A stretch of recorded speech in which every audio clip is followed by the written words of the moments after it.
I think that people should absolutely look at what is it that gives you more energy, because it's a game of attrition. You're playing a very long time horizon. You're going to fail a lot. There's going to be a lot of like having to figure things out and making mistakes, and a lot of that aversion energy is going to come in as you struggle with this or whatever. If the thing itself isn't replenishing a large amount of that energy, then you're really going to be in trouble. The doing should be joyful. And so I think the right question for people to ask isn't what would I do if I knew I couldn't fail? It's what would I do and love every day, even if I were failing. When you think about what you could enjoy failing at, now you're on a much more interesting path, right? Because, okay, I can be in here, I can fight this fight, I can struggle with this thing, and over time, obviously I'm hoping that I figure it out and I win big and all of that. I knew that I was sort of burning my fuse and that I was just banking that I could get rich faster than that fuse would run out. Right. And I lost, and the fuse ran out before I got rich. And so thank God, because in that, the rest of my life hinged and everything turned on that because of that moment, because I knew that, you know, one, tomorrow's not guaranteed to any of us. Once you know, okay, I'm on borrowed time, I don't know that I'll ever be successful. If you have a fuse, the odds of it running out are much higher than you finding success. Need motivation? Watch a top 10 with Believe Nation. Hey, it's Carmichael, and I make these videos because in my first business, I was making $300 a month. I quit on my business partner, and the thing that saved me was studying the stories of super successful entrepreneurs. So I hope that this story today helps give you the motivation you need, because I still need it too myself. So today, let's learn from one of the best, Tom Bilyeu, and my take on his top 10 rules of success. Enjoy. So you have to figure out what is that thing that I can do and keep doing and struggle and fight, because life has a certain amount of that no matter what you do. And going back to that, you have evolutionary pressure to work hard. So if you know you're going to have to struggle at something, then you should very much struggle at something that gives you energy. Now, what is it that I focus on and think about that gives me the energy to keep doing all of this? I have a very simple mission. It's simple to articulate. How about that? To pull off is going to be, very, very difficult. But the simple idea is that right now, in much of the developed world, your zip code is the #1 predictor of your future success. And so, while I'm not a huge fan of thinking that IQ is a big factor in people's success, of course it is. So if the answer were that your IQ were the #1 predictor of your future success, okay, I could begrudgingly accept that, and it never would have become the mission in my life. But seeing amazing people who I love and care about get chewed up by the inner cities was something that I wasn't prepared to just accept and live with. So at first I thought that I could just gather people around and say, hey, I took myself from really struggling emotionally, not knowing how to succeed in business, to being very successful. It's ideas, it isn't me. There was nothing like different about me. I met minimum requirements, right? So there is a level of intellect that you will need. I meet minimum requirements. Anybody listening to this meets minimum requirements. So now I thought, okay, I could just gather people around and explain the ideas. They would be able to go off and implement them, and it would change their life forever. Rule number 2, find fulfillment. Fulfillment is very simple for me. And it has to do with the directives that are embedded in your brain from an evolutionary standpoint. So you must work hard, it's embedded in your brain, to acquire skills that matter to you, that allow you to elevate yourself and others in service of a goal that's both exciting and honorable. So exciting and honorable means that you're just amped about it. You dig it. So I dig storytelling. I do. And I want to help people through storytelling. I do. My life circumstances have led me to that, the way that I'm hardwired. I just have an outsized response to stories. And so I'm drawn to that. And because of life experience, I want to use stories to help people. So that's very exciting for me. Now, it's also honorable because I'm not just looking to make myself rich or be admired for telling a cool story. I actually want to help people with that story, and I hold myself accountable to that. So when you have that cocktail, you're working hard to garner a set of skills that allow you to serve not only yourself, but other people. That's fulfillment. So people can say whatever they want. And I know, like, if I'm actually out there every day doing my best to help people, I'm going to feel good about that. Now, I'm not going to feel good about people misunderstanding that. That's still going to suck. But I know what's in my heart. And so if I'm like, no, for real, I'm showing up no matter what people say, I really am showing up to help people, then that will give you the emotional resilience that you need to see yourself through. So fulfillment is it's able to withstand even moments of unhappiness.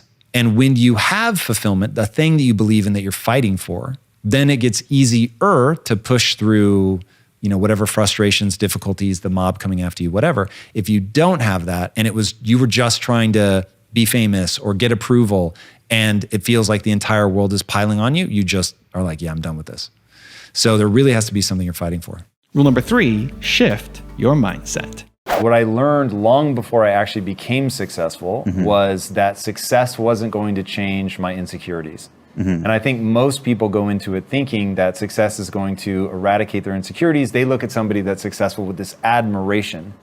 And they think, when I'm that successful, I will look at myself with that admiration. And it doesn't work like that. So, and what's super interesting, it's not surprising at this point. This would have surprised me in my 20s. But like I said, thankfully, I learned these lessons when I was still struggling, is that your insecurities are going to go with you wherever you go. And the name of the game is really about skill set, and skill set in a few different ways. Skill set in, there are things that I want to accomplish in this world and I must get good at them. But then there's also skill set in managing my own mind. And that is the real juice. So you gave me that poster, Outwork Everyone. And when I was writing a message on it, it's like, to outwork everyone, there is a certain thing that must be true in your mind, which is you have to know that all you have is this moment. And so success is not some thing in the future where you will cross a finish line and feel forever the way you've always wanted to feel, which is what people think. Success will feel exactly like this moment. Whatever your life is right now, if it's a mess, I could give you $1 billion and it would still be a mess.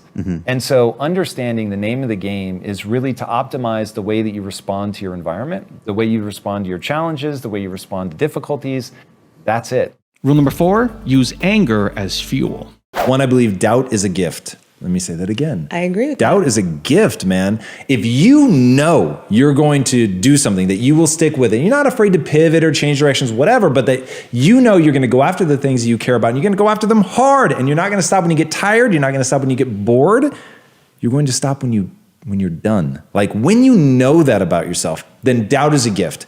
And so, man, I actually wish more people in my family would doubt me. At this point, my family, they don't doubt me externally. Like, they don't vocalize it. They may all doubt me like crazy, but they don't do me the kindness of letting you know. Exactly.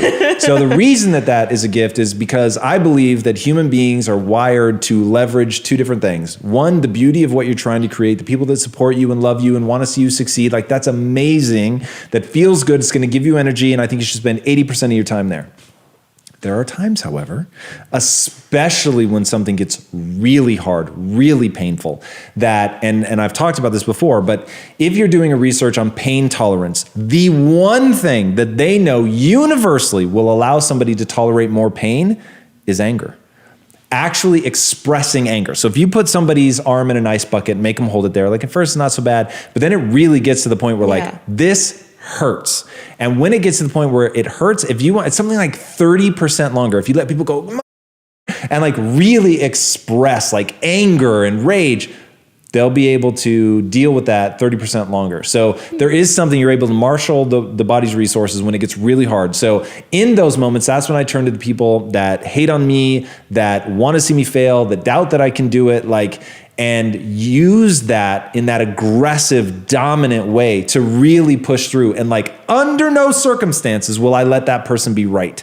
So that's incredibly powerful. Now, the second part is they're doubting you so much that it's beginning to hurt your own mind. So now here's the thing. One, if somebody is chipping away at your ability to believe in yourself, you need to distance yourself from them. Now, this gets really hard when it's family, but it's absolutely critical. To me, like if my family were bringing me down with all the love and compassion in the world, I would let them know, hey, I can't be around this level of negativity. So we have to come to an agreement. Either you're just going to stop, like keep it to yourself, or I'm going to have to spend less and less time with you. So let me be very clear what the rules of engagement are. I love you. Like, let's really make it hard. Mom, I love you, Mom.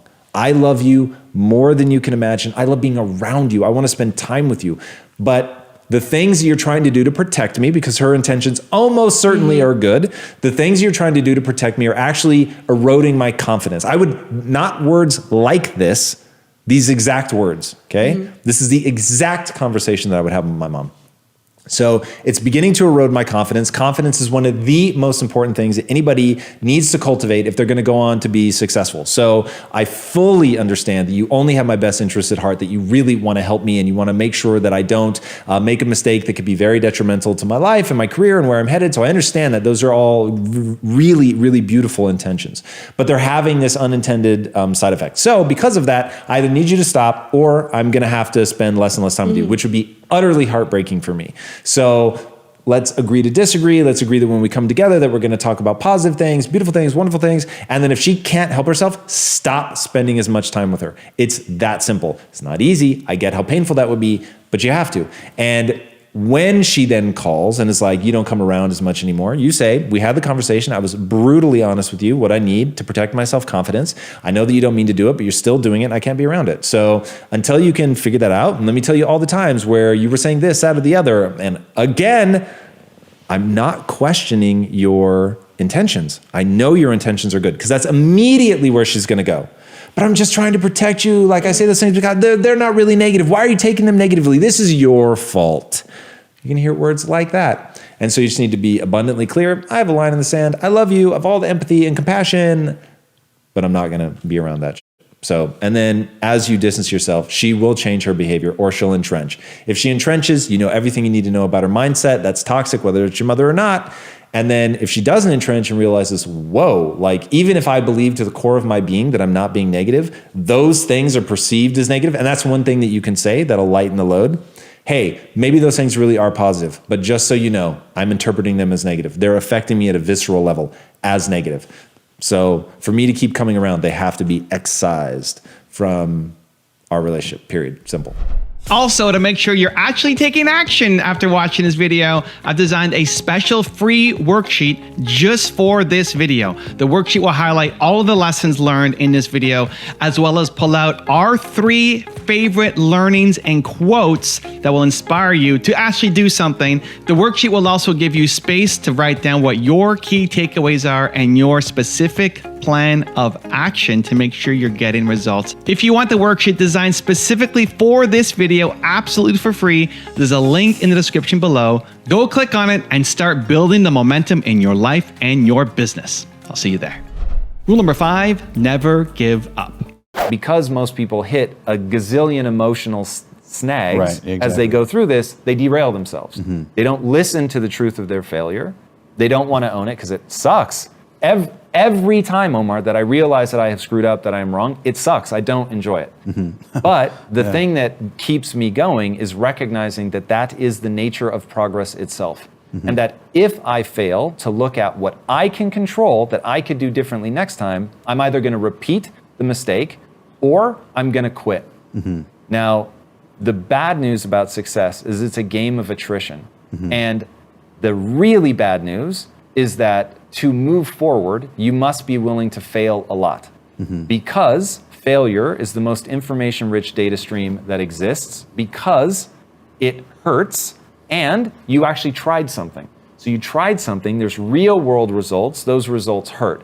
That pain triggers the areas of the brain that have to do with memory and focus. So you really look at that thing, right? This is, again, this is nature saying, hey, because there's so much information in this failure, I want to make sure that we do the things that get you to learn from that so that the next time it isn't a close call with a tiger, right?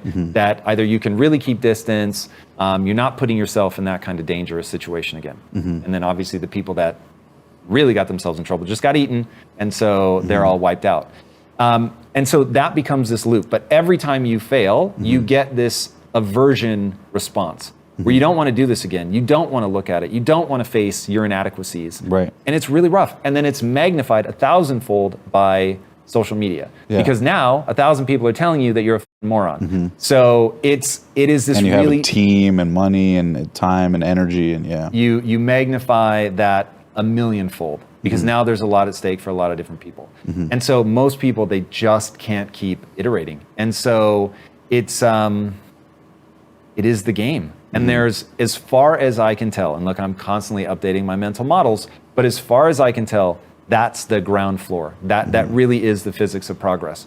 And if you can't figure out that when I just failed, and I failed publicly and people are making fun of me, in that moment, can I just stay centered or get centered again? Because of course you're gonna get knocked off. Can I recenter myself very quickly and focus on what I need to do? And once the do is back to hypothesis, back to execution. And if you can stay in that loop, what do I need to do? What's the next thing to try? Then on a long enough timeline, you can win. But most people, they just stop, man. It's just too much. It's not fun. And by the way, there is a ready-made off-ramp, because I don't know how many people should listen to me. I don't know how many people should live the kind of life that I'm trying to live, where I'm trying to have outsized success. I'm trying to build something massive. For the right person, I think that I actually have the right tools. Like, these have served me incredibly well in my life. I have the receipts to show that it works. But I also have the receipts to show emotionally it's brutal. And if you don't know how to rebalance yourself, it's not a winning proposition. So focusing on that, the mental game of like, fulfillment matters, fulfillment's important, joy is a metric, optimize your life for joy. And then you've got to play the game on a really long timeline. So you have to discount anybody that says, you know, you're a moron for this failure. It's like, that doesn't ring true to me for the following reason. Making a mistake and even doing something that is objectively stupid. Let's say that the vast majority of humanity would have seen clearly that which I missed, okay? So let's say that that was true, and I'll qualify that and say that's what we're defining as stupid. So let's say that I actually do make a stupid mistake that most people would not have made. If in that moment I give up, I'm out of the game. If in that moment I can recenter, learn my lesson, and keep going, then I put myself in an elite class, not because I can prognosticate everything accurately, but because I don't quit. And that's really been my secret, is I just don't give up. Rule number 6, learn to deal with difficulties. And if you have a neurochemical imbalance, that really sucks. Like, I can just tell you, looking at my mom, I'm prone to anxiety. So there is, I'm sure when this all gets mapped out, it will become clear that I have markers for anxiety, whether they were epigenetic or genetic, but that I came out just primed to become anxious. So that sucks for me, because I've really had to contend with anxiety. Like, this is one of the biggest issues in my life. I think about anxiety almost every day. So it is really a thing that I've had to manage, especially for somebody striving in the way that I have. So I'm constantly putting myself in the position of being anxious. I remember in high school, I promised myself I would never again do anything that made me nervous. That was the word I used back then, that I would never again do it. And yet my adult life has been a betrayal of that promise that I made to myself in high school, because all I do is put myself in situations that make me anxious. So, but the striving and getting better has been a reward of untold proportions. So when I think about, we all, in some way, we all have it worse than somebody else, right? So somebody with Tourette's, that sucks. I would not want to have Tourette's. Somebody that gets multiple sclerosis, that sucks. I would not want that. Alzheimer's, cancer, heart disease, whatever the thing is that makes your life worse, it really does make it worse.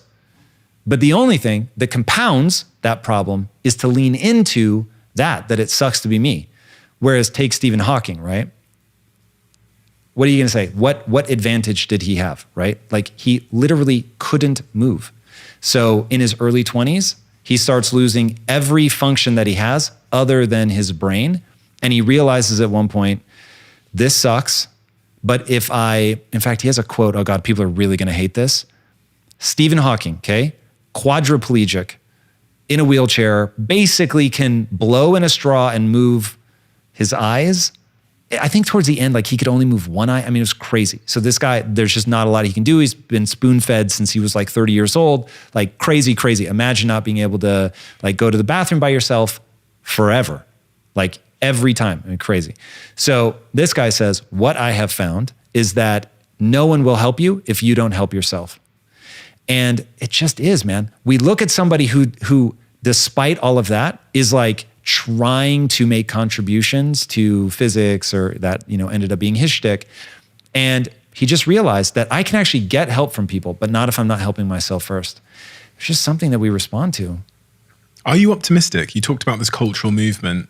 I'm freakishly optimistic, but because I need a belief system that is both true and optimistic, I don't want to fall for traps. And if I paint myself a falsely optimistic view of what's real, I'll get tripped up. And so Optimistic about that personal responsibility movement. everything. Are you optimistic that that will gain momentum? that it will lose momentum? It has lost so much momentum just in my lifetime that the pendulum is swinging so hard in that direction. So I don't know if it swings back in the next 5 years, the next 50 years. It will swing back. But if now we're going to really derail. But I remember as a 16-year-old boy reading about Roman orgies, and I was so angry because I was like, how is it possible that they were having orgies 2,000 years ago and me now in like the mid 90s, like my mom would have a seizure. I wasn't allowed to go see the movie Basic Instinct. So it's like, I was like, how did we go in my 16-year-old brain? How did we go backwards? I was like, I feel betrayed by all the generations between Roman orgies and now. I was like, how did we end up here? It's cyclical. Everything is cyclical. And so once you understand the cycles, one, it can be a little daunting. So have you read Ray Dalio's book, Principles for Dealing with the Changing World Order? No. Oh, it's going to fuck up your sleep. So you're welcome. Thank you. But he outlines, he goes back, I think to like 500 BCE, but he really focuses on the last 500 years. And he shows you, this is all a loop and that there are only so many personality types and you can just watch culture loop and loop and loop and loop. And cultures build up and then they crash down. The next one builds up and then it crashes down. He's like, it's freakishly predictable. It goes in 6 steps, the cycle does. And there is not yet a society in the last 2,500 years that has avoided this cycle that lasts about 100 to 150 years. So the reality is that I'm like, I don't think we get out of this cultural momentum quickly. I think that the phrase, tough men make good times make weak men make hard times make strong men, and you loop and loop and loop and loop. And we have been in good times for a long time. And so I think I'm just gonna keep doing myself damage here. I think we've gotten soft. And I think because of that, we are headed for hard times. And I think the hard times will take care of any of the values and belief systems that aren't useful in the acquisition of skills. Rule number 7, keep a to-do list.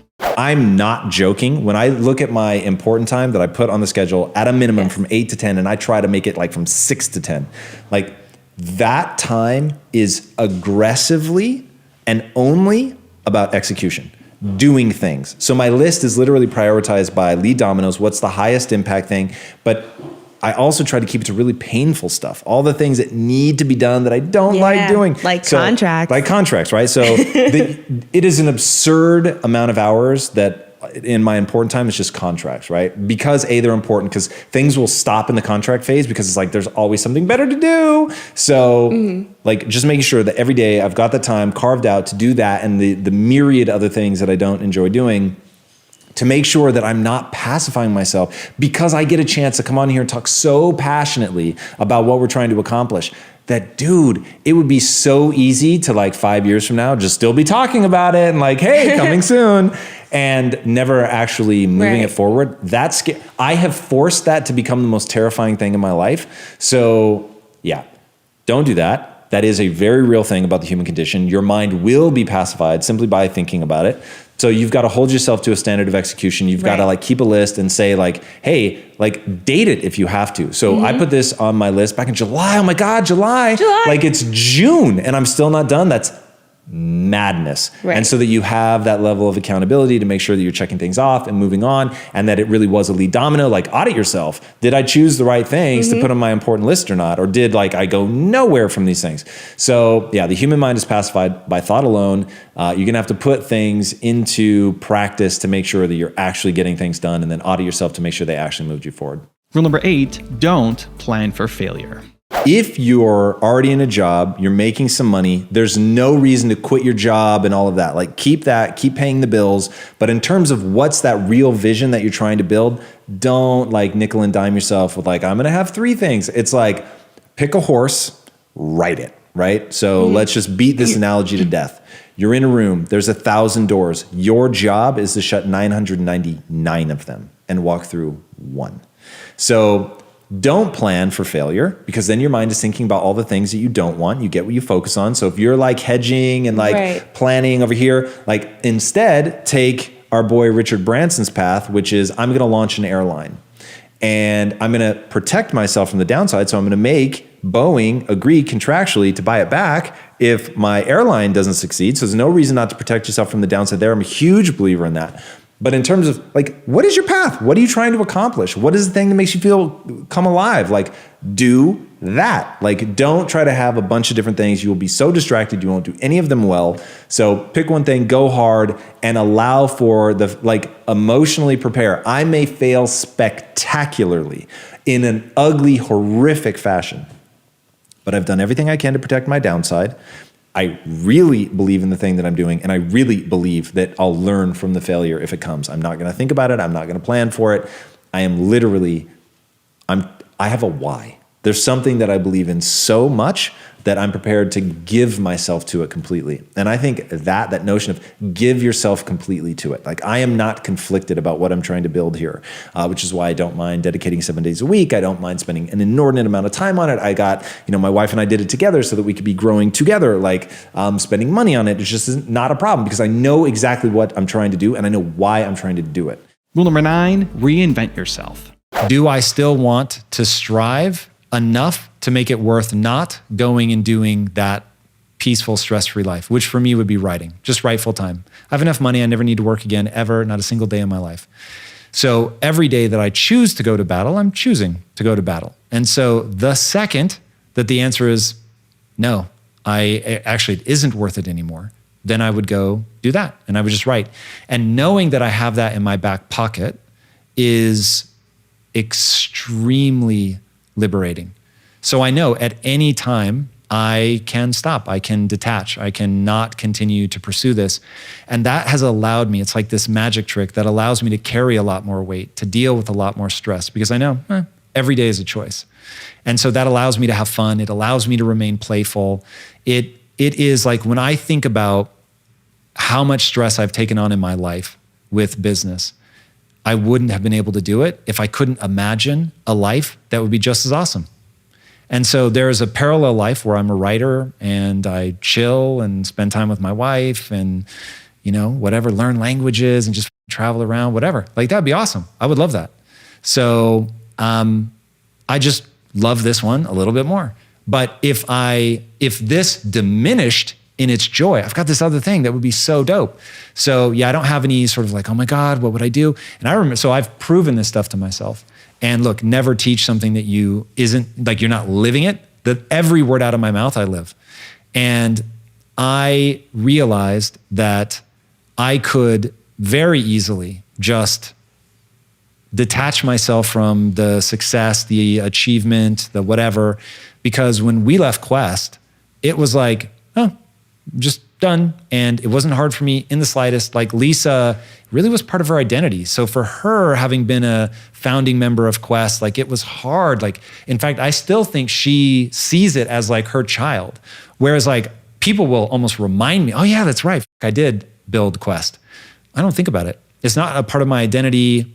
It's just not, my brain isn't wired that way. I don't cling on to things like that. So for me, it's like, I want to feel good about myself when I'm by myself. I want to have fulfillment and I want to do things that I love in and of themselves. And because, and this is the one thing that haunts me. In fact, this, like I say this and I think people think I'm kidding, but I actually worry about this in myself.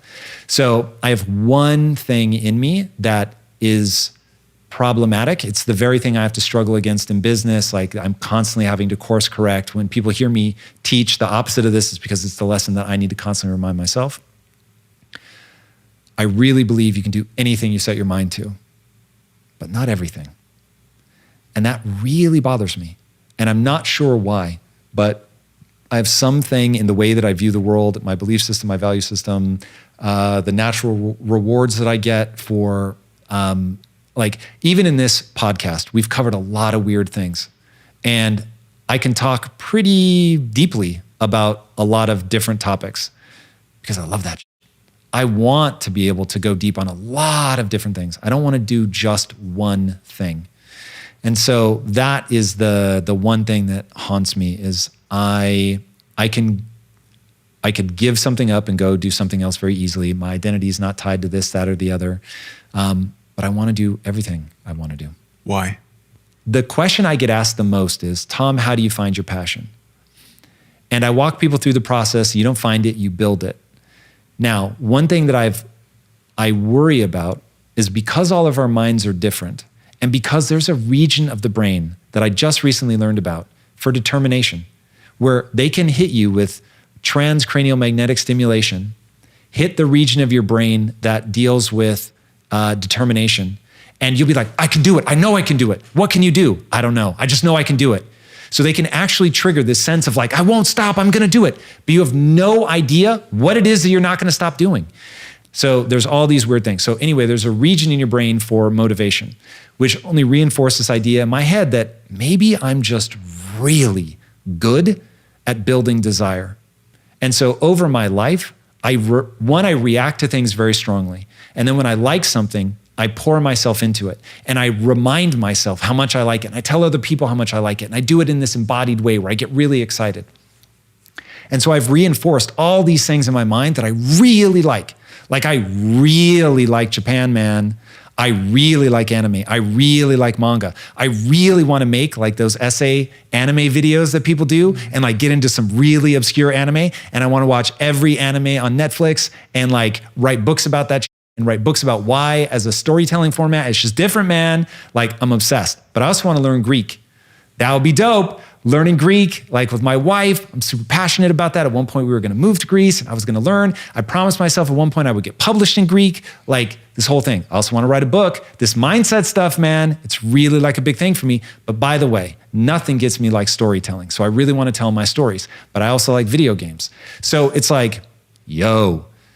So all of these things speak to me at a level that's like screaming passion, where I am passionate. I could live an entire life where I was an anime scholar. I didn't discover anime until I was in my 40s. But now I am not kidding. I could become an anime scholar and live an extraordinarily joyful life. So I have to be really thoughtful, and people that take my course hear me say this a lot. You're standing in a room with 1,000 doors. Your job is to close 999 of them. The problem isn't finding a door to walk through. It's shutting the doors and only walking through one. That's the hard part. And so my life has been a never-ending series of frustrations that I can only really excel at one thing at a time. But it's not confusing to me that every 10 years I've completely reinvented myself. And rule number 10, the last one before some very special bonus clips, is support your partner. As a kid, I dreamed I'll be the provider, which made me feel very powerful. And I don't advise anyone to take for granted how powerful that is. Now, typically for a guy, but not always. But for a guy as a, looking at the bell curve sort of right in the middle, I would say most guys, that gives them this sense of like pride and purpose and meaning, which do not overlook that. You have to process through it at a minimum. You don't have to accept it, but you have to understand it. And so that's always what I wanted. I wanted more than anything to be able to work so that you could stay at home. Not realizing that that would not be fulfilling for you, but I didn't even understand fulfillment at the time. So I get that, you're taking care of me, you're really allowing me to build the business, and I suddenly had this real like heartbreak for people who the husband and wife choose, the husband goes and works, the wife doesn't, they end up getting divorced, and the wife's like, what the f***? We had always agreed that I was gonna help you build your career, and now I'm having to start over. And I had this real sense of like, yo, I could not do what I'm doing. I couldn't work as hard or be as focused if you weren't facilitating my life, which is why I always said you were the CEO of BILYEU'S Enterprises. It's like, you were making sure that I was able to go do all of the things that I wanted to do, kept the house in order. It was like you would tell me where to be, when are we doing what, and all that. And that was incredibly, incredibly valuable. So to me, it was like, hey, this is working. This is amazing. Not yet understanding you're not being fulfilled. I see you start to take off. All the things that you were doing before, they stop getting done. There's a little sense of like, oh, whoa, like that meaning and purpose that I had before, it's not making sense anymore. And so now I'm losing connection to what I thought was my role, and I'm losing, some very amazing perks of being in this relationship. And I need a red hot minute to get through that. And so I thought that I was like, I'm not being as like, yeah, like do what you want, do your thing. And so I needed that second to reorient. What did that process look like in your mind to reorient? It was entirely the phrase. There would be nothing more, nothing would shatter my own values faster than not wanting you to be exactly what you want to be and supporting you every step of the way. So it was like, yes, you feel some kind of way about losing something that you had, both the vision and just, like you said, it's rad to have somebody who's looking after you 24/7. It's amazing. And so, yes, you're losing that. And yes, it doesn't feel good. And anybody that would ask you to be like, this is awesome, it's just not being realistic. But at the same time, like at the absolute core of my being is I want you to be happy, but like fulfilled happy at like the deepest core part of your soul. And whatever room we have to make in the relationship for that to happen, then we need to do it, and we need to do it immediately. And that to me, man, that's just like, if you want your relationship to succeed in the long run, you really do have to put the bond, the pair as the primary importance, right? You can't pretend you don't have your wants and needs, but you also can't pretend that the other person doesn't have theirs, and they are of equal importance. Like no matter, because at the time I was the breadwinner for sure. And so there was no like, well, you're the breadwinner, she should take the back seat. It's like, no, like whatever you're doing, half that shit is hers, she has earned it. So whatever you guys have, you need to make that space. And I really, really, really, really believe and view us as equals. Thinking is super important, and overthinking is a catastrophic waste of time. Now, I have rules in my life, and this is all a part of how I get control of my subconscious mind, how I get control of the things that I repeat, how I'm making sure that I'm making the most of my time. And what I am obsessed with is how the human mind works. So not judging it, not saying, oh, I wish it would be different, though there are many things that I do wish would be different.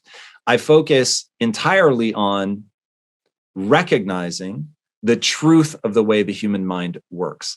And the way that the human mind works is that if you don't take action, you will never get the full benefit of the way that experience, action has this magnification effect of the lesson. It's what I call the whiteboard effect. When I was in high school and I was in math class, the teacher would explain something. I would think I had it, and I would go home and I would realize, whoa, I actually don't know how this works. The times where they forced me to go up to the whiteboard, even though I didn't want to do it, and I had to actually do the problem. I had to take action. I had to go through it. Then I realized where my sense that I understood something met the reality of I actually don't know this. And it forced me to work through it. That is life. There are things you can try to think your way through, and thinking is very valuable, but it needs to be done in conjunction with action. So you're not thinking in a vacuum. You're thinking back on the action you took. So to give you an idea, I recently had a big initiative here at Impact Theory, which is NFTs. And I didn't know anything about it. And I went from hearing the letters NFT put together in that order for the first time, and 48 to 72 hours later, we had launched a major initiative. And I'm talking multiple millions of dollars initiative. And the team was panicking a little because we were moving so quickly. But what I wanted them to understand is I'll never be able to think my way to understanding this. I can always back out of the initiative and not end up spending all the money that we, had earmarked for it. But to really understand if this is real, I have to go down that path. And Marie Forleo has a tremendous example about this, so powerful. about dance class. And she was like, oh, I'm 25. Could I ever be a dancer? I don't know. And she spent like a year like hemming and hawing. And then she said she went and took a single dance class. And 20 minutes into the dance class, she knew whether she was late to the party or not, she wanted to dedicate her life to dance. And that 20 minutes in a dance class had her in tears. And she was just like, it was a transformational moment for her. And 20 minutes did what a year could not do. And so when you force yourself to take action, which is the rule that I have in my life, that I know action cures all. You're never going to be able to think your way to the right solution. Do a little bit of thinking, do enough to have a general direction of which way you want to go, and then take action. I cannot tell you how many problems that is going to solve for you in your life. Take action. Take action. Action cures all. Going back to that idea of repetition, right? So that's one of those ideas you should get very obsessed with. Go out, take action. You will be shocked at how rapidly you will get past whatever death loop you've been in around overthinking. Now, you're going to take action and then think. Take more action and then think. Take more action and think. So as I go, I'm constantly researching. I'm constantly learning. I'm constantly reflecting on what I do, but I'm always doing. And if you do that, it will transform your life. If grit is as important as we say it is, sustained interest over time, that's really what grit is. And a lot of people talk about, in fact, the title of my speech is supposed to be about how you develop a passion, which we will talk about in a little bit, but this is going to be one of those things. When you have passion, one of the things that comes out of that is you've got the ability to sustain your interest over time. Do the hard things. Do the hard things. I can't emphasize that one enough. Put yourself in uncomfortable situations just to find the mental tactics that you're going to need to deal with the hard things. It's getting those tactics. Who knows the Stanford marshmallow test? All right. For those of you that don't, this is one of the most breathtaking examples of the human condition. In the Stanford marshmallow test, they bring in, I don't know, they're 5 or 6 years old. They bring them in, and the person in the white lab coat says, here's a marshmallow. I'm going to go out of the room for a minute. I'll be back in just a few minutes. If you wait till I come back, I'll give you a second marshmallow. So essentially double your money. Not bad. Now, what the kid doesn't know is the researcher's never coming back. And all they want to know is how long will you wait before you eat the marshmallow? Some kids have literally gobbled it up before they even get to the door. Other kids are like singing to themselves, putting their head down, getting up, dancing around the room. Some of them bite like the underside and try to put it back so you can't see. And here's what's scary. They followed those kids for 25 years. And based solely on the length of time they were able to wait before they ate the marshmallow, predicted their level of success in school, predicted their level of success in the job market. The people who waited the longest got into the best schools, got the best grades, went on to have the highest paying jobs. Just your ability to delay gratification, your ability to find tactics that work to get your mind off something. There's no greater control than control over oneself. Anybody here ever done a 3-day water-only fast? Not intermittent fasting. 3 days. Do it. You will learn something about yourself, and it will be profound. And what you're going to learn is that your body is manipulative. And I did a 3-day fast just a couple weeks ago. And I had the flu right before, so there were cough drops laying around. And every time I walked by those cough drops, my brain was like, eat one. And I was like, you know I'm fasting. And I literally couldn't believe how consistently, every time I walked by those damn cough drops, that my body gave me this really intense impulse. And that's when I realized, the notion that there are multiple voices in your head, by the way, is very, very real. And I will give you one quick example. Who knows what the corpus callosum is? All right, the corpus callosum is a thick bit of tissue that connects the left and right hemisphere of your brain. If you sever that, you will get people that have literal multiple personalities, one in the right, one in the left. some of the most intriguing stuff is one of them will be devoutly religious and the other will be devoutly atheist in the same brain. And you can talk to them differently. It's absolutely crazy. But the multiple voices notion is real. There are multiple factions, if you will, pieces that your brain is broken up into. And by the way, you have the equivalent of a cat's brain in neurons just in your digestive tract. So the whole notion of gut instinct, think of all the cool shit cats can do. And you've got that in your digestive tract, neurons. It's literally the same material that your brain is made out of is in your digestive tract. It's utterly fascinating. So we have all these competing things that we want. But inside, if you think of that overwatch, that one person, that's you, that's meant to say, I have goals, and I'm going to act in accordance with my goals. I'm never going to sell out what I want most for what I want right now. I wanted a cough drop right now. But I wanted to get on the other side of a 3-day fast and say I did it. And I wanted that more. And in learning what your tools and tactics are, so for me, I welcome hunger like an old friend.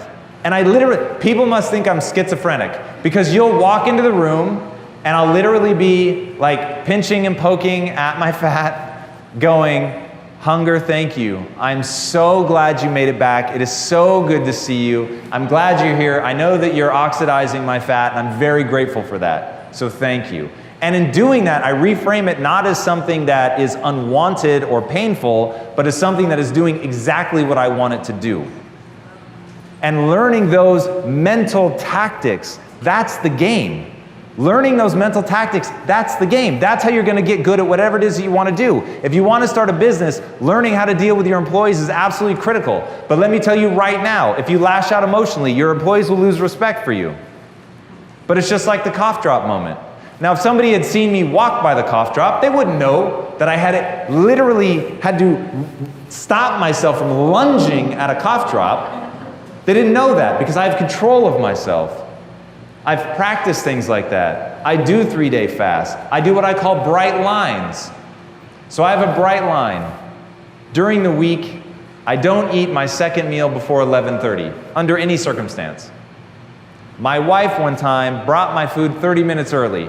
I was preparing for an episode. It was so sweet of her. But I don't eat before 11:30 under any circumstance. So the food literally sat on my lap, smelling so good. And I was so hungry. And I said, hunger, thank you so much for showing up because you're giving me the opportunity to prove to myself what a badass I am. Because I'm going to smell how delicious you are, knowing my stomach is grumbling and tying itself in knots because I want to eat so badly, and I'm not going to. And in those moments, you earn credibility with yourself. I hate working out. Absolutely despise it. It's why I do it first thing in the morning. And the reason I hate it, the weights are heavy, and your muscles start burning when you get into the supposed good reps. So that just seems backwards. So it is not in any way, shape, or form fun for me. But I earn credibility with myself because it is something that I don't like. I earn credibility with myself showing up every day, and it also reminds me how much I can transform my body. Like, it's very easy for me to show you my before and after picture. I used to be 60 pounds heavier. It's very easy for me to show you when I was heavy and then show you six-pack abs. You get it. But what you don't see is the body's just a reflection of the mind. What really happened was I changed my mind. And I had garnered skills, I had garnered tactics. The things that allowed me to not eat the coffee drop were the things that allowed me to not eat the things that I wanted, to not have a bowl of ice cream, to not indulge in things that are wonderfully delicious. But instead ask myself, what are my goals? And then back in with my behaviors. Recognize that in this dynamic, you're a student and not a teacher. And this is hard, man. This is really hard for people, but this is the real stuff. Like, this is where you have to recognize, me as a CEO, I've got to recognize when I'm the student. And so I'll put forth an idea. If an expert in that space is like, that doesn't make sense for this reason, I'm like, respect, this isn't my area of expertise. But when I know something, then I'm going to go to the mat for it. And so you want to co-create, but within the context of a meritocracy. So never lose sight of that. Otherwise, you can get paralyzed by trying to protect everybody's feelings. This is where you come to be hardcore. This is where you come to be resilient. This is where you come to learn where, hey, we want your opinion. We are desperate for it. We don't value ourselves for being right. We want to hear it. But if your idea is bad, we're just going to say it's bad. And by the way, I want you to tell me if you think my idea is bad. I'm not above that. Nobody's above that. We've got a goal. We're going for the goal. And anybody that's serving that goal, that idea is going to win every time. But if all you want is to be heard and understood, then you're going to get mowed over. You have to be more resilient than that. You have to be. You have to be. Like, I want good things for you. I want to see you become a badass in your life. But that means you have to get really comfortable with being wrong, with taking a chance and failing, and then people telling you, yeah, that didn't make sense, and it didn't make sense for this reason. And then now you've got more information and you can move forward. So, yeah, I mean, call this a warning. Toughen up. Toughen up. Toughen the f*** up, Buttercup. I literally have a t-shirt that has the initials for that as a reminder to myself. I don't need people to hug me all the time, pat me on the back, congratulate me, cheer me on. I want to be elevated. I want people to want me to win. But when what I'm saying isn't going to work, I want somebody to tell me. And I have a core belief. Any idea that can't withstand criticism isn't a good idea. Any idea that can't withstand criticism by nature is not a good idea. You've got a hunger for criticism to find out if your idea is good or not. You've got to seek disconfirming evidence. You shouldn't pursue yes men. You should pursue, as Abraham Lincoln said, a team of rivals. You don't want people who are trying to destroy you, but you want people who think differently than you. You want people who see things you don't see. And you want to celebrate those differences. So often, moving forward is about the friction between styles of thinking. And you've got to covet that friction. And most people are just trying to eliminate it. Most people are just trying to surround themselves with people that think like they think. That's dangerous. That will not take you where you want to go. So I need a cool name for hardcore, rivalistic co-creation. Because it's not co-creation in any sort of, hey, everybody come and let's do this as a democracy. This is, let's let these ideas battle. And I don't want deference as the CEO. In fact, I ask for people to criticize my ideas publicly and aggressively. Now, I don't ask them to do that to other people because most people are not prepared for that. But I am, and I want to set the tone because I'm obsessed with my goal. I just want my goal to come true. I want to win. And to win, you have to get really good. And to get really good, people have got to play against you with everything they have. But as a teammate,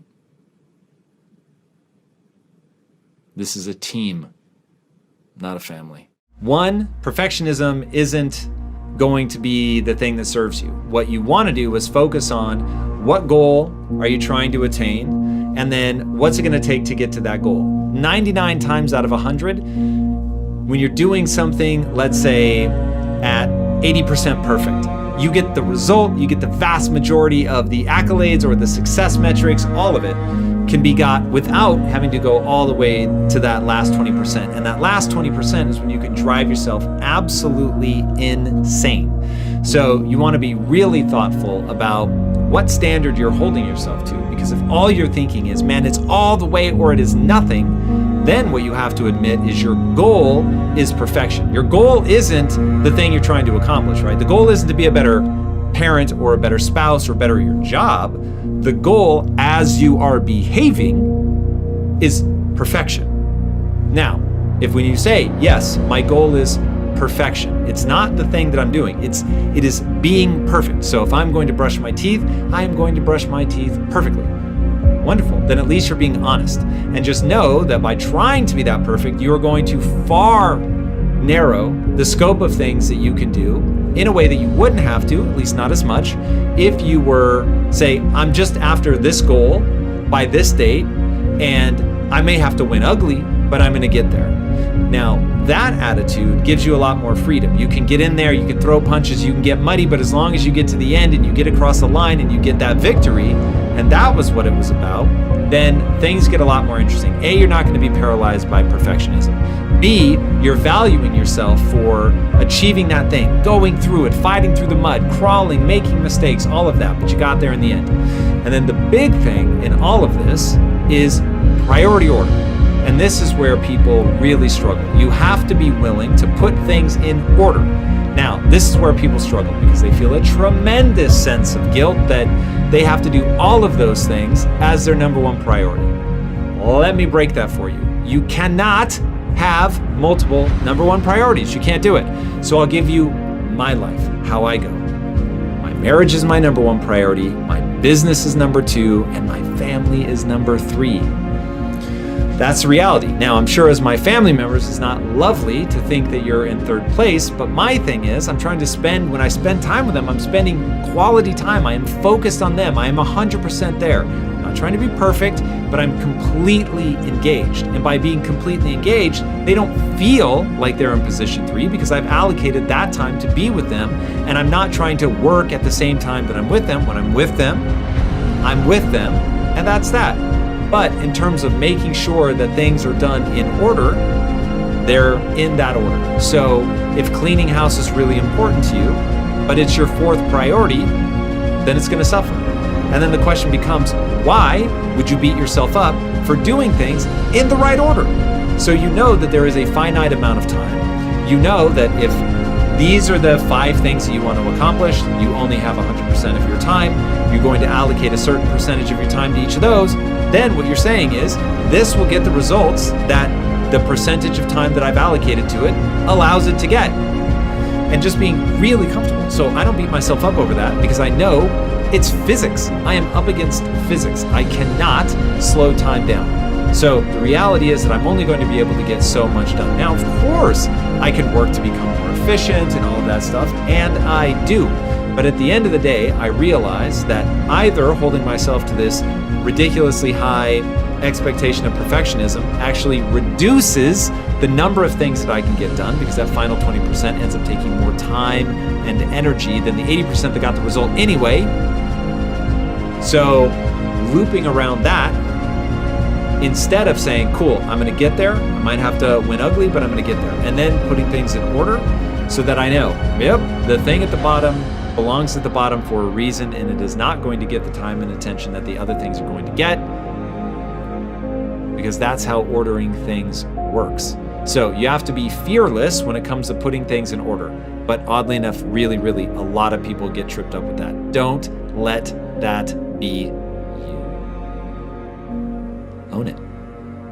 Own what matters to you in order, write it down, and stick to it. If you do that, and then you don't need every little thing to be perfect, you can make some crazy progress in the things that matter most. Other things will fall by the wayside. It is what it is. The reality is, if you want to achieve something great in your life, you've got to be willing to accept who you really are right now. You've got to know exactly what you're good at and what you're not. And the reason that the truth is going to piss you off is it's going to hurt. It's going to hurt to acknowledge that you're not yet who you want to be. It's going to hurt to know that you're not yet capable of the things that you want to be capable of. And it's really going to hurt to know that the things that people say behind your back, the things that they say to hurt you, that they're actually true, that they're right. They have a point. You aren't good at that thing. You aren't as good as you could be. You did embarrass yourself. You have fallen down. All of those things are almost certainly true. But when you can look at those things, when you can stare nakedly at your inadequacies, when you can really stop and not protect yourself with ego, but protect yourself by knowing that you're going to learn from where you failed. You're going to learn from the places you've fallen down. You're going to learn your inadequacies so that you can build something new. You are missing desire. You gotta want it. This is the big thing when people are procrastinating, when they give up, when they seem to lack grit. The reality is you just don't want it badly enough. And when you think of this, is one of my favorite stories about this, and you guys may have heard this, but it's so powerful. I want you to imagine that somebody grabs you by the back of the head and they shove your head underwater. Imagine how desperate you would feel to get out from under that. Imagine what you'd be willing to do. In normal day-to-day life, if somebody pissed you off, you probably wouldn't scratch their arms bloody. In normal day-to-day life, you might not claw somebody's eyes out. But if that is trying to drown you, when you start gasping for air, there is nothing that you won't do to get free. Nothing. When you want success, as much as a drowning person wants their next breath, you will find a way. It's the amplitude of desire. That really is the thing that separates. I'll use me as an example. It is the thing that separates this part of my life from the beginning of my business career, when I wasn't sure I was going to see it through. I was lazy. I was scared. I was frustrated. I was hopeless. And because I didn't know if I was going to be able to pull it off, I was always ready to give up because it was so uncomfortable to face the fear because of my relationship. I thought that if I failed, it said something bad about me. We covered earlier. That isn't true, but that was certainly what I thought. My brain, for reasons of evolution, is lazy and it prompts lazy choices. So I fell prey to that. My brain was, or I was repeating things in my brain about myself that were self-defeating. And so it was very hard to really go after my goals. There was a hesitation. So you've got this dual problem of, I have all these things that tell me I probably shouldn't go after this. They're very scary. You're going to make a fool of yourself. And here, oh God, this is big. If you think you're a loser, but you don't have proof, there's hope in that. When you try something and you lose, now it's for real. Now you really are a loser. Now you tried it and you know you suck. At least when you just feared you might suck, there was no proof. So when I say you've got to want it, you've got to want it bad enough to fight through that period where you don't know if you're going to pull it off. You're afraid that you're going to end up being a total loser. And the people that go on to do just extraordinary things with their lives, they're people that want this success so badly that they're willing to face the fact that they might prove themselves to be a loser, which of course is an illusion and isn't actually how it plays out. But they needed this huge desire to help them overcome the fear that they might be as big of a loser as they think they are, and that everyone else is going to finally see what a loser they are. So you have to build the desire. In fact, right now, we're all going to make a promise to ourselves. You can do it silently. We don't have to have everybody shouting it out. But you're going to make a promise to yourself right now, because if you follow through with what we're about to say, everything will be different. If you failed to do this, you'll come back a year from now and you're going to write the same shit on the wall. I promise, because this is the part that you have to break out of. Make yourself a promise right now that you will disengage your sense of self, your sense of self-worth from achievement. And you're going to marry that to pursuit. Once you are wholly focused on sincere pursuit, everything changes. When you're focused on outcome, when you're saying to yourself, I want to get rich, I want to win the Academy Award, those are my dreams. It's an end state, right? It doesn't work. Like, here's one of those things. Things become trite because they're so true. So please, for the love of God, don't make people repeat the most obvious shit ever, like money can't buy happiness. Okay? Money can't buy happiness. It can buy a lot of cool shit. It bought me a really nice house. In fact, baby, show the photo. Yeah. We actually own part of that jet company. I'm not joking. How crazy is that? We know the CEO. There was one time where I was trying to get on the flight and they were giving me shit. I can't remember why. And I called the CEO up and I was like, yo, you need to talk to your gate agent. Like, that's money. It's bananas. Money is better than you think. It is more powerful than you think, but it is not at all what you've been told. Money solves money problems, and that's awesome. And there's a lot of cool stuff that you can do with money. There's no joke. So we run Impact Theory out of our house. Our house is like 10,000 square feet, swimming pool, balconies, all that crazy shit. One of our rooms is actually called, actually when we bought the house, they called it this. It's called the Great Room. And that thing is big. I'm not joking. We once played Nerf with Nerf guns. We did like a whole hide and seek, capture the flag thing in the house. It was crazy. So money does really extraordinary things. People will chase money forever because money actually has utility. So I am not the guy that's saying, oh, money doesn't matter, or money's not a thing, or money's not worth the pursuit. What I am saying, though, money really can't buy happiness. The very thing that you're pursuing in your life is very simple. It is fulfillment. That's it. Now, I sum up fulfillment very simply. How do you feel about yourself when you're by yourself? Do you feel good? Do you feel like you're making the most of your life? Are you tapping into what the Greeks call techne? Are you working your ass off? And that's a key component. Is it hard? Are you working your ass off? Sad but true. Are you working your ass off for a set of skills? This is the angry face. This is about tapping into rage. We talked about that, Elizabeth. Not at rage yet. We'll get there. But there we go. So you really have to work hard for a set of skills that matter to you. Now, the skills have to matter. That's a key part of the equation. Once the skills matter to you and they allow you to serve not only yourself but other people, and then you actually go and serve those people, it becomes this really potent cocktail of neurochemistry.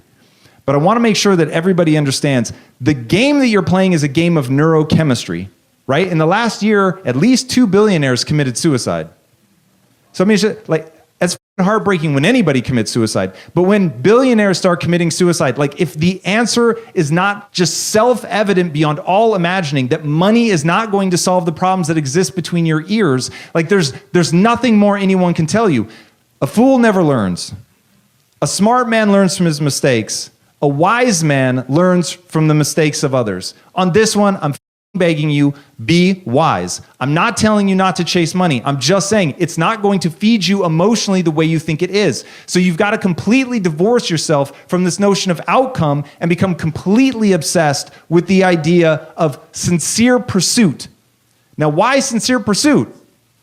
The reason to tie your sense of self, your self-esteem, your pride, your ego, your identity, all of that, the reason to tie that to sincere pursuit is it's the only part you can control.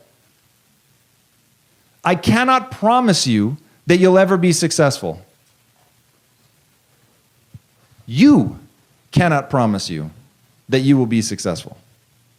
But you can promise and know, if you actually did it, to show up every day and really pursue it.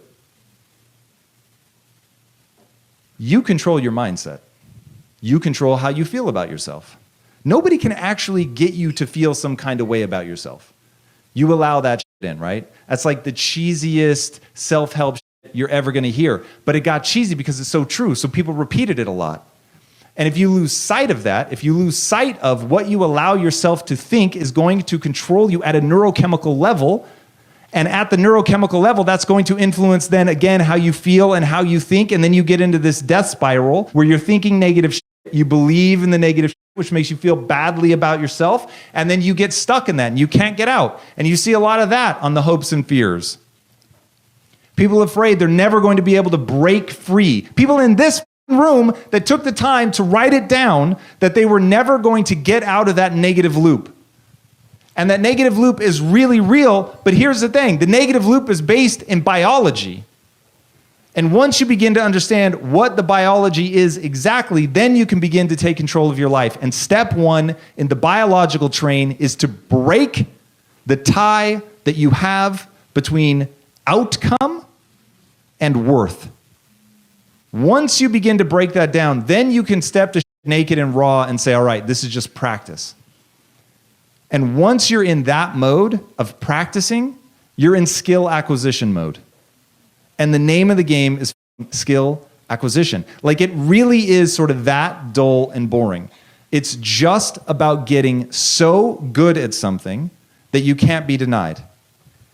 And that's one of those things, like, I'm going to say that phrase so much that I worry that's going to become trite. But that is one of the most awe-inspiring notions on the planet. The thought that you could become so good at something that you leave people in awe. And when you can leave people in awe, you can do just about anything you want with your life. On balance, people see the rate at which I improve. They see that I have a goal and I'm a servant to that goal. And then I build skills based on what will take me to that goal. And because I win on balance more than I lose,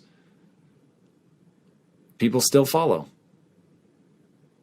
So leadership is not about perfection. It's about progress. Have you ever dealt with a bad leader? If so, how do you go about it? Yes. I think we've all seen bad leadership. And it depends on where you're at in the hierarchy is going to determine how you can handle it. Now, because I'm the CEO, it's very easy. If somebody is displaying bad leadership, you go and explain you're displaying bad leadership, and you explain what they're doing well, what they're doing poorly, what they need to improve on, and how to improve upon it. And you just lay it out. Like I said, at Impact Theory, there is only one way. Own your opinion, speak up, or get out. And that's not true for anybody more than it's true for me.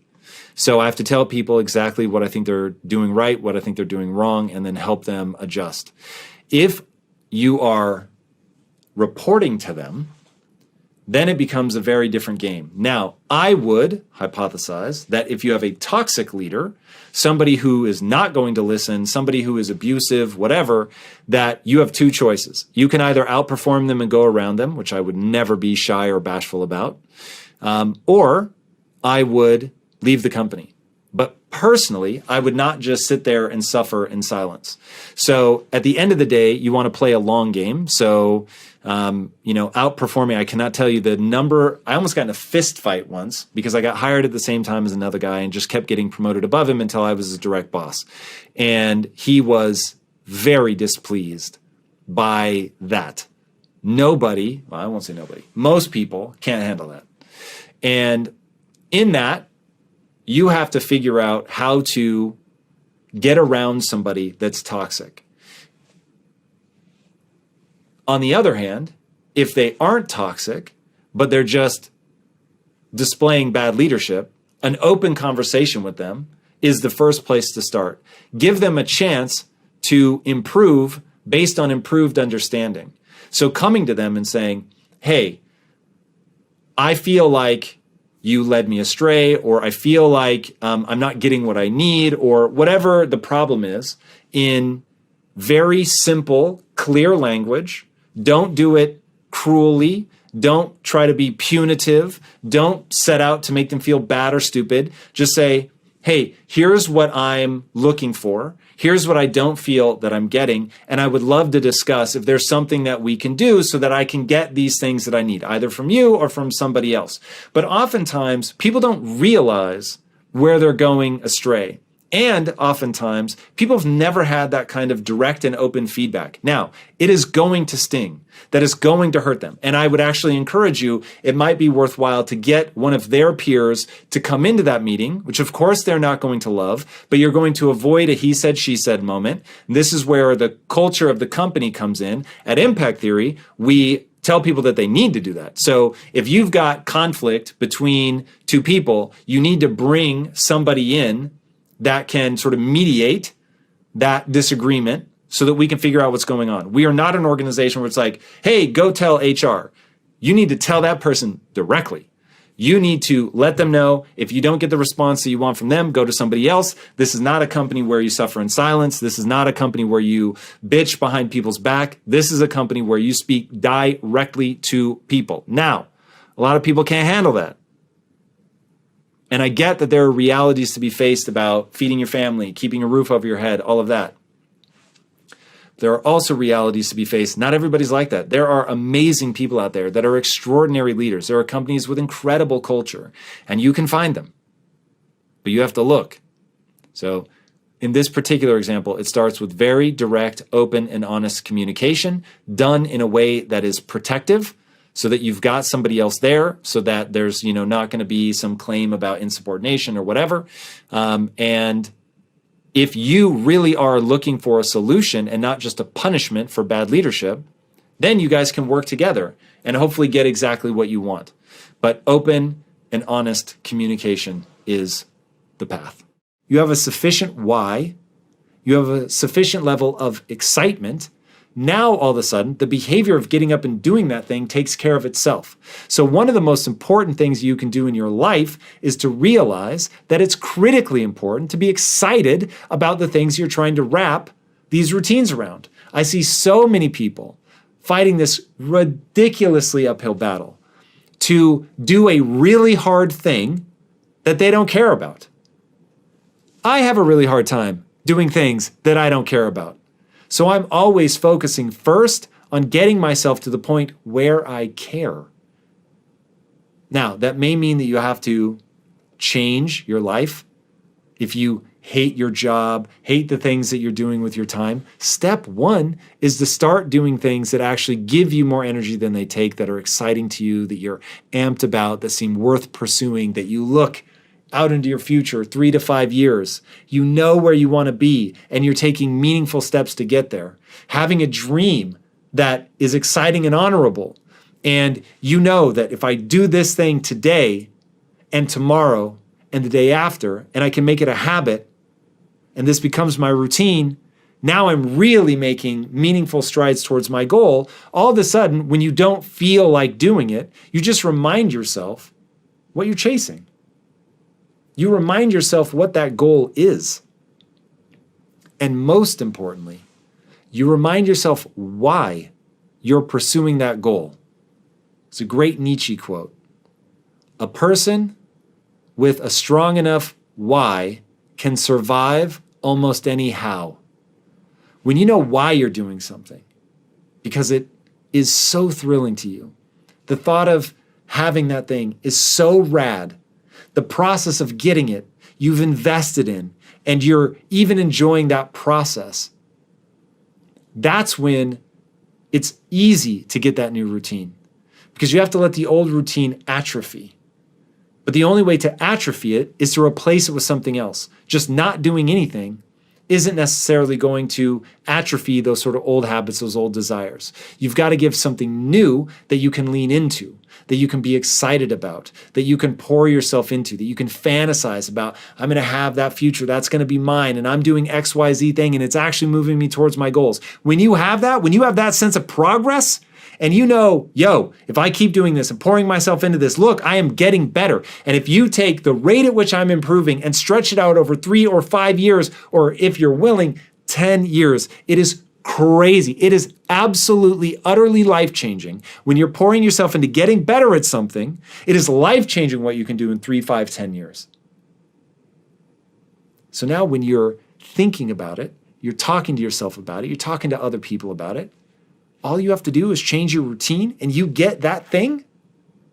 That's very easy. And then when you get that feed loop of actually progressing, it becomes really easy to cement it. But you need excitement. If you want to do something, recognize there's no obstacle holding you back other than what you choose to believe. And if you want to be miserable, it's going to be there for you. And if you want to be empowered, it's there for you. If you want strength, it is there for you. It's a decision. It's something that you decide to believe in, that you can get strong. And that ultimately is the ultimate strength, to believe that you can get better, to believe that you can become whatever you want to become. So choose optimism right now. Choose to let it fill you. Choose to feel it, to sit in that sensation that anything you set your mind to is possible. When you allow yourself to embody that, to believe it, no matter what anybody tells you, no matter how many people tell you that you're stupid, you're a failure, that you're never going to do anything, that you are going to believe in yourself. If you can do that, if you can choose that optimism, you can go anywhere. Because you realize everything you needed was in you all along. It was simply choosing to believe you could execute against it. So have that faith. Go out and do it. I can't rule out that you may be in a toxic environment. So let's just say if you're in a toxic environment, that's a real thing. You want to get out of that toxic environment. You want to move on to something else. Like just trying to change a whole organization if they are toxic is not interesting to me in the slightest.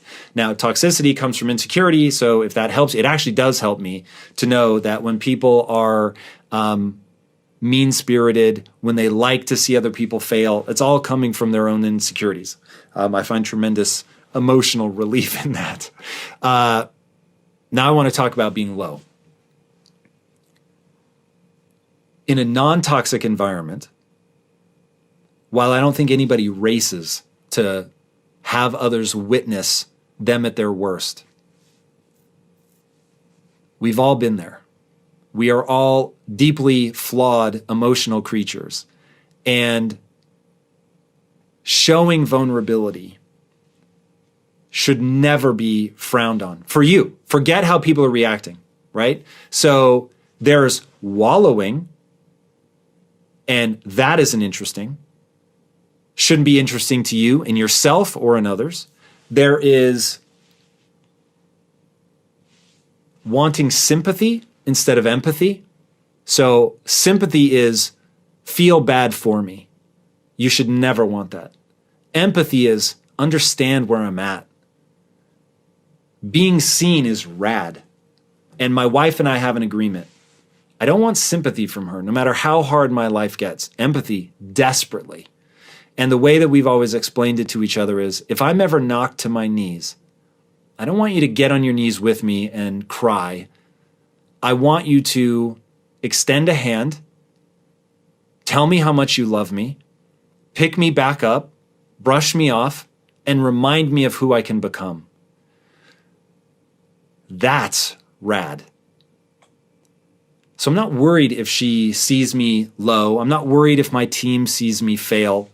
I think all of us, if you're really going for something extraordinary, I think all of us are going to fail at least as much as we succeed, maybe more. And so fearing the low moments is not the right way to think about it. Recontextualize that failure as a learning opportunity. Earn people's respect, not command it. Earn people's respect by getting back up on your feet,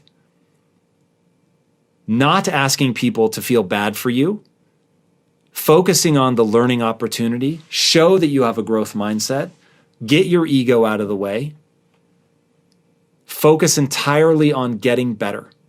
And if you rebound quickly with energy and enthusiasm, even if some people take the opportunity to kick you while you're down, in the long run, people will gravitate towards you because they see that you're real, you're not posing. They see that you bounce back, that you don't whine, wallow, complain. You get up, you're focused on improvement and moving forward.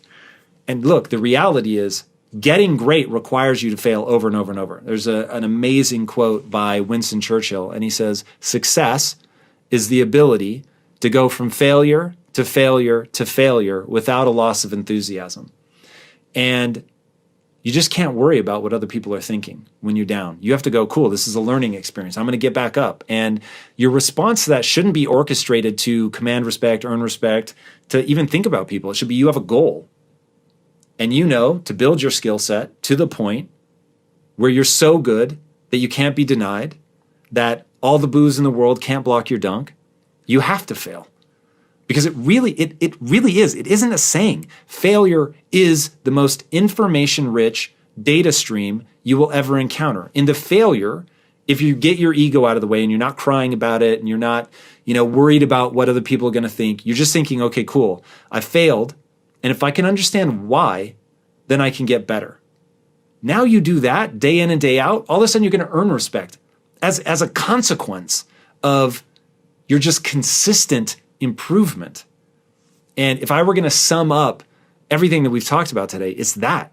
It's not focusing on earning people's respect or worrying about what they think.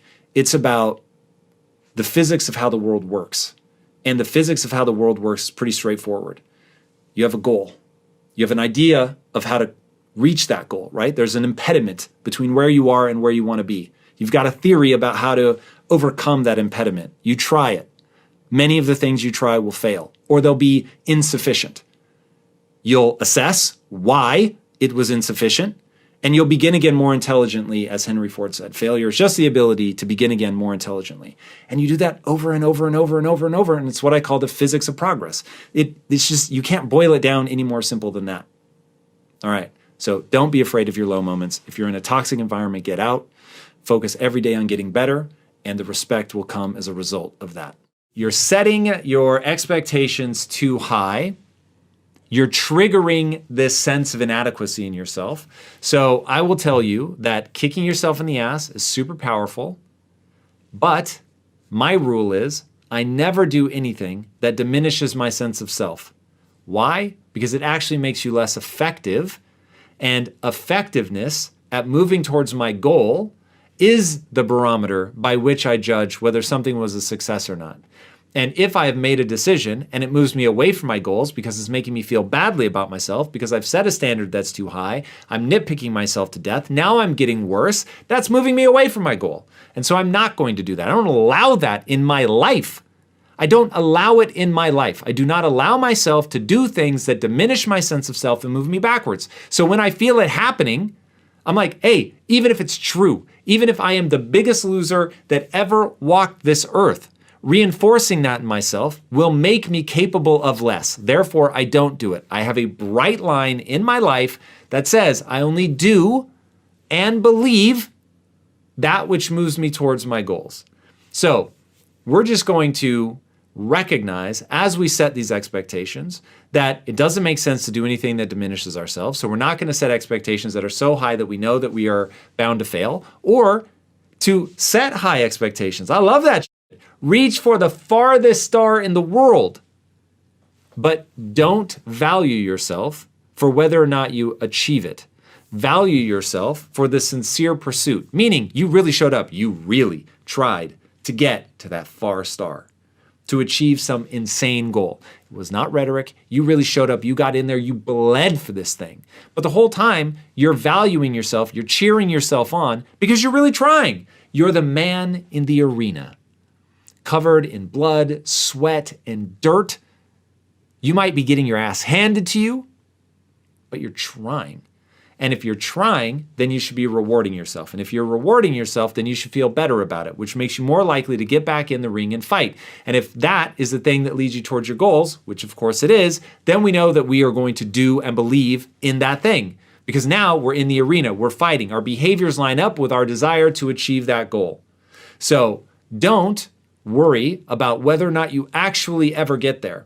Because let me tell you, success cannot be guaranteed. Struggle can. You will struggle. I cannot guarantee that you will be successful. But the juice is never going to be the success. It's never going to be the accolades. Just as there is no feast so grand that you will never be hungry again, there is no accomplishment so profound that it won't be fleeting. No matter how big, no matter how much money you make, it will never be quote unquote enough because you're playing a game of neurochemistry. And your neurochemistry is designed to, no matter how big your meal was last time, to get you back out hunting again. It's just how it works. All desire is like that. It's cyclical. It'll feel awesome for a minute, for a day, for a week, maybe a month. But let me tell you, you're going to want to get back out there. You're going to want to hunt. You're going to want to accomplish again. So don't value yourself for that. This is how people end up making $1 billion only to feel as lost and empty as ever. You have a hole inside of you that can only be filled with progress, meaning, and purpose. It can't be filled with accomplishment. Irony of ironies. But that's the way an evolutionarily derived mind works. You have to be pushed to go on the journey over and over and over and over and over and over and over. Satiety, satisfaction, contentment are anathema to nature, to survival. So of course, you're never going to be able to sit in that. You're going to keep going again and again and again and again. So, embrace that drive. Accomplish huge things if you can, but only value yourself for the sincere pursuit. Respect comes from competence. Whether it's your own self, respecting yourself, doing something you think is worthy, getting good at something that is valuable, that's how you get somebody else's respect. You don't get respect by saying, you should treat me this way. And respect cannot be given, it must be earned. And I remember hearing that at the beginning of my career and thinking, man, like, I can't just go to somebody and say, hey, don't be a like, you need to treat me better. And that got me nowhere. It makes you look weak. Like you said, I mean, you literally put in the question where my facade kind of fades and I slip back into my normal self and eventually I completely lose the respect instead of getting it. Okay? This is a game of confidence. To be confident, you must actually be good at something. I'm sure you've heard the phrase that confidence comes from competence. Okay? The same with respect. If you want to get that respect, you actually have to get good at something. If you want to get that respect, you actually have to respect yourself. You want, oh God, there's a great story. So I interviewed Matthew McConaughey. Watch the episode. First of all, it's fire. That dude's amazing. But he, in his book, Green Lights, he talks about how he came to Hollywood and first he was discovered in Texas. Now, why was he discovered in Texas? Because he had swagger. He had that it factor. He didn't give a shit. He didn't want people's approval. He wasn't asking for anything. He wasn't coming to the world with his hand out. This is so critical. This was a turning point in my life.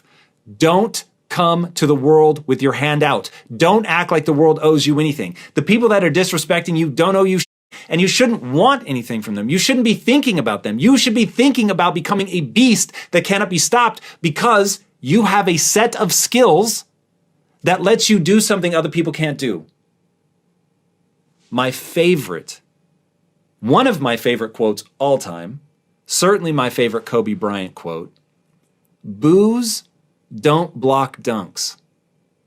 If you get so good at something that people can't stop you, they can't stop you. Think about being on a basketball court. The other team, they are paying their players millions of dollars to stop somebody from putting a ball into the hoop.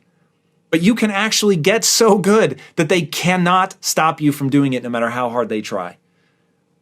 Life is like that. You actually, okay, remember, skills have utility. So you can actually get so good at something, your skill set is so superior to other people, your competitors, the other people in your work environment, whoever, that even though they want to stop you, they can't. Because you've just gotten that much better than they are. Now, back to Matthew McConaughey. Goes to Hollywood. They picked him out of obscurity because he had swagger. He goes there and all of a sudden he loses that swagger. And before his agent, I guess, would let him go to his first audition, he said, no. I can see that you've got your hand out now, that you want something from this town. So he sent him on like a 2-month motorcycle journey across Europe or some crazy shit like that. And he said, when you're ready and you no longer want anything from this town and you can just walk in, be you, totally unapologetically, then we'll start sending you out on auditions. He did it. He comes back. He's got his swagger. He sends him in, and obviously the rest is history. Man, that's just hard. And I know that people want an easier path forward, but the reality is you have to get so good you can dunk on even the people trying to stop you. That's just the truth. And when you do that and you're no longer wanting other people's respect, you don't care about that, all you're doing is investing in skill set, then it will pay off. All of a sudden people will respect you. And by the way, be kind to people. Extend that respect to those that have earned it, of course. But don't be cold or cruel, even when people are being that way to you. I can't tell you how much that will pay off in the end. I think the reality is you just have to realize that there's more advantage to holding yourself accountable all the time than to hiding from it, not living up to your own standards. It seems like the right answer to, let yourself off the hook, or to make promises that you're not actually prepared to keep because it's cool or whatever. It seems to make sense in the moment. But going back to that idea of having credibility with yourself is one of the most powerful emotions you will ever feel. To respect yourself it's one of the pillars of self-worth. And if you don't have self-worth, that is a really gnarly place to be. And so it's very okay to only make yourself very small promises in the beginning. And then we'll widen that out slowly over time. But that was how I earned credibility with myself in the beginning, when I didn't have any. When I would say I was going to do things and then not do them. When I would say, I'm going to get out of bed tomorrow, really early. And then I would lay in bed for 5 hours, which used to happen all the time. So I didn't start by saying, I'm going to get shredded, or I'm going to build a big business. It started with, I'm going to go to the gym. Not even I'm going to work out hard. I'm going to go to the gym. And so then I would go to the gym. If I felt like walking out, I would walk out. Then, as I found, okay, hey, look at that. I'm being consistent. I'm going to the gym every time that I say I'm going to go to the gym. Now it's about, okay, well, can I push it a little harder than I did last time? And then you start doing that. And then it's like, well, can I set a goal for myself to be able to lift a certain amount of weight, to look a certain way, to lose a certain amount of fat, whatever it is you want to do? If you start building on that, making slightly bigger demands over time, maybe you increment the demand weekly. And so it's like, this is what I'm going to do this week. And then the next week it's a little more. All of a sudden, a year later, it's pretty extraordinary. You've had 52 increments of improvement, which is huge. So realizing that you get this tremendous benefit from two things. One, making what you promise yourself smaller so that you can trust yourself to do it. And then two, constantly bumping that out a little bit, that you actually get a huge reward. So in that you have gotten better at something, you have moved towards a goal, you have actually obtained your goals, that you can set over time. You can set these bigger and bigger, more audacious goals, and you can actually reach them. Now, when you know that about yourself, you have that credibility with yourself. You know that you're going to stick to it. Now, when you set a goal, it's like, this goal is exciting. I'm amped up because I know that I'm going to follow through. And as long as you've built up that muscle, right, the resilience, the ability to push through pain, boredom, when you have that and you've built that resilience, that tenacity, now all of a sudden, you don't want to not be accountable to yourself because you want to feel good about yourself, and you actually want to achieve those goals. Man, that's like, if I could snap my fingers and give people a gift, it would be to say, hey, the craziest dream that you have, you can actually make that come true. The craziest dream that you have, you can actually make come true.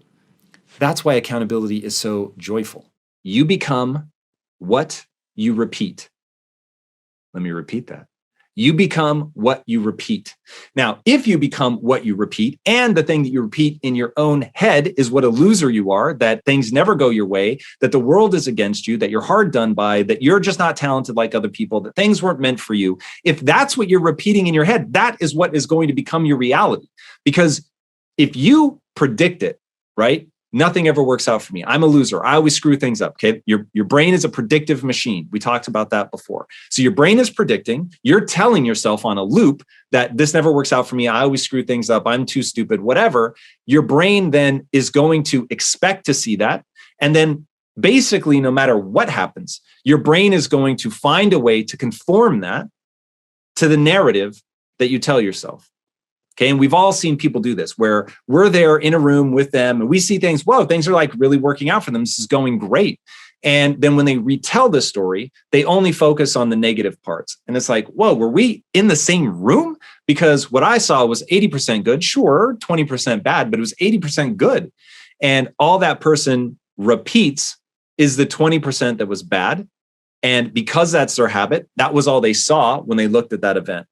And so really understanding the necessity of grabbing a hold of that process, of recognizing whatever you allow yourself to repeat is going to be the thing that you see. It is going to become the bedrock of your life. So if you're repeating, I'm a learner, I can figure this out. There's nothing that you can put on me that on a long enough timeline, I can't figure out. These are the things I tell myself, by the way. So if you're ever wondering what it's like to be inside my head, it starts with a negative thought. I refuse to allow myself to repeat that. I do what's called a pattern interrupt. So as soon as I say, oh man, I'm too dumb, I'm never going to figure this out, I pattern interrupt. No, you're the learner. Do not allow yourself to repeat that you're dumb and that you can't figure this out. You're the learner. Anything that anybody brings you, you can figure out. Going back to the previous question, I say it with enthusiasm. I'm telling other people, I get myself hyped up. I smile, I get energetic. Now my brain goes, whoa, the body's like getting really amped up about this. The amplitude of reaction will get justified by my brain. And now, because I'm repeating it, that I can learn anything on a long enough timeline, I can be anyone at anything. Human potential is nearly limitless. The average person is the ultimate adaptation machine. Therefore, I am the ultimate adaptation machine. I can get good at anything with discipline practice. And I'm saying that. I'm saying it in this heightened emotional way. Now, all of a sudden, my brain is justifying that, whoa, we really must be a learner. And this really must be a good thing because we're saying it with all this excitement. And so now, by repeating that, by doing that on a loop, by having that running 40, 50 times a day, 7 days a week, 365 days a year, I now get an innate emotional response to challenge that's positive. And that puts me in this positive loop of where I don't encounter a challenge and want to stop or want to back off or feel badly about myself or think about all the times where I screwed it up. I encounter that challenge. I've repeated so many times that I can figure this out. And I've celebrated my wins so obsessively. And when I do something and 20% goes wrong and 80% goes right, I'm spending all my time with the things that went right. I learned from the things that went wrong, but I'm repeating about the things that went wrong that I can figure this out. I can learn it. I can get better. And then on the 80%, I'm celebrating it to really lock it in. And so that repetition is exactly how you make it stick. You're never going to get rid of the fear of following your passion. Let's start with that.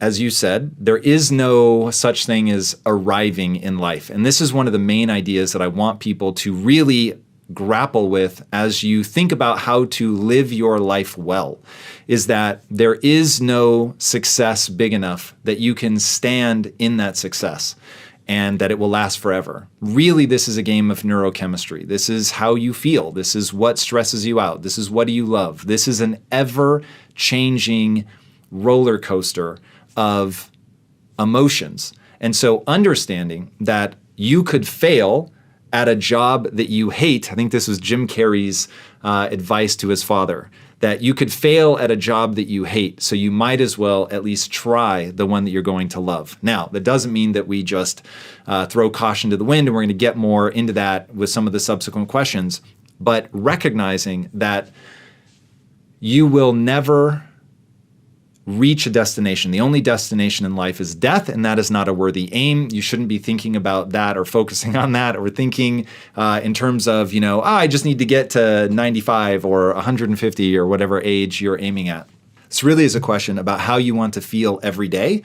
And once you understand that there are things that make you feel alive, those things you're passionate about, those things that give you more energy than they take, and then there are things that take more energy than they give. And so you want to be very careful to structure your life in a way that you're doing something that gives you more energy than it takes. Okay, so we know that we're never going to arrive. Because we know that we're never going to arrive, we understand that this is really just a game of emotional management. Because we know that this is a game of emotional management, then what we're asking is, what is this thing that gives us passion? Is it giving us the neurochemistry that we want? Or is the thing that we're passionate about so high risk that even though it would be fun in the abstract, once I really commit to that and make it my job, it stops having that same sense of giving me energy. And that's the tension. This is where people end up not being able to make a decision because they have not yet figured out how to optimize their life in such a way that they can pursue that thing that they're passionate about without that sense of joy and excitement and that incredible thrill of getting better at something that you love doing. And that even when it's hard, it's giving you that energy. Because people can get lost in that, they get in there, they think this is going to be amazing, that passion turns into a job and then they lose the enthusiasm, or there's so much stress and pressure around having to be successful at that passion because you no longer have the safety net of a job or whatever the case may be. They don't recognize that just pursuing something that's your passion on paper isn't necessarily going to solve that problem.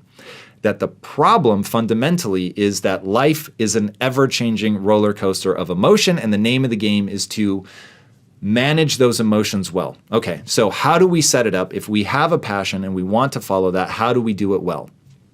So we know that we're never going to get rid of the fear until we have predictability and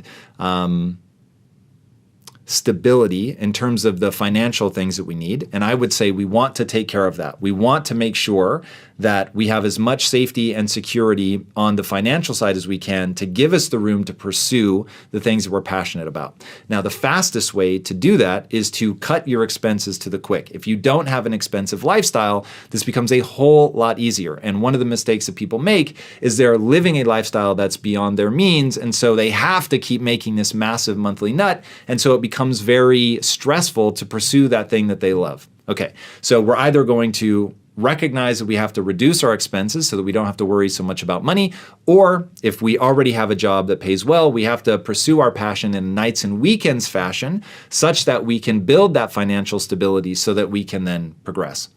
Okay, so getting that stability there I think is really important. The people that have the strongest home life take the biggest risks. And oftentimes pursuing that passion is going to be a risk. So instead of trying to eliminate the fear, we're going to structure our life in such a way that the things that trigger the fear aren't as high risk.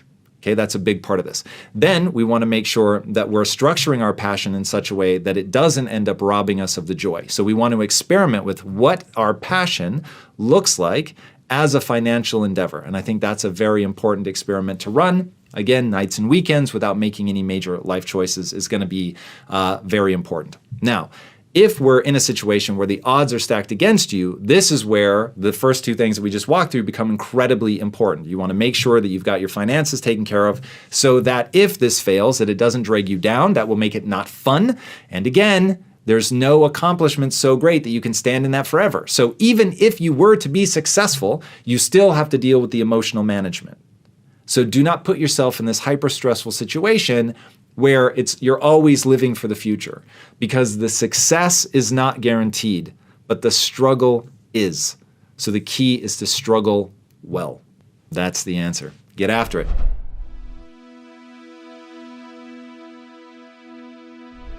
Because you made it this far in a video, I want to celebrate you. Most people start and don't finish. Most people never actually follow through. Most people say they want something, but they don't ever do the work to actually get it. But you are different.